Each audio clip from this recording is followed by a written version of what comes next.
হ্যাঁ, এই যে সফিউল, আমি যে লিখতে দিয়েছিলাম তুমি লেখোনি কেন? খাতা ছিল, রুল ছিল, তোমার কাছে সব ছিল, আমি দেখেছি। লিখতে পারি নাই। লিখতে পারোনি, কিন্তু আমি তো জানি তুমি লিখতে পারো। আগে তো তোমাকে আমি লিখতে দিয়েছি, লিখেছো তুমি, অনেকবার দেখেছি তোমাকে আমি।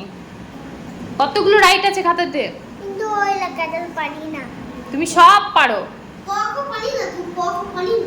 ক খ পারি কিন্তু ওইটা পারি না। তুমি সব পারো।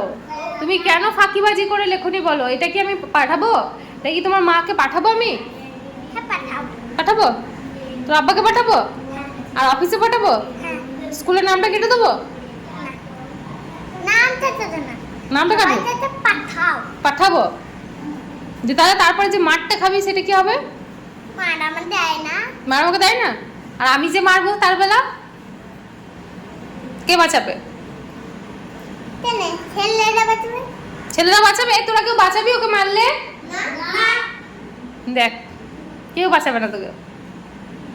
তোকে যে লিখতে দিয়ে গেলাম তুই লিখলি না, এবারে কি হবে? কি হবে তার শাস্তি? তুই নিজে বল, তুই কি শাস্তি পেতে চাস?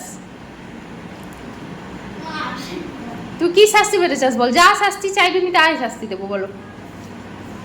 মার ছাড়তে দাও। মার খাবি? ক বাড়ি? দুবাই। দুবাড়িতে হয়ে যাবে তো? কিন্তু লিখবি না। দুবাড়ি খাবি কিন্তু লিখবি না, বল। লিখে নিলে তো এই দুটো বাড়ি খেতে হতো না। তাহলে লেখা ভালো না বাড়িটা ভালো? বাড়ি। বাড়িটা ভালো।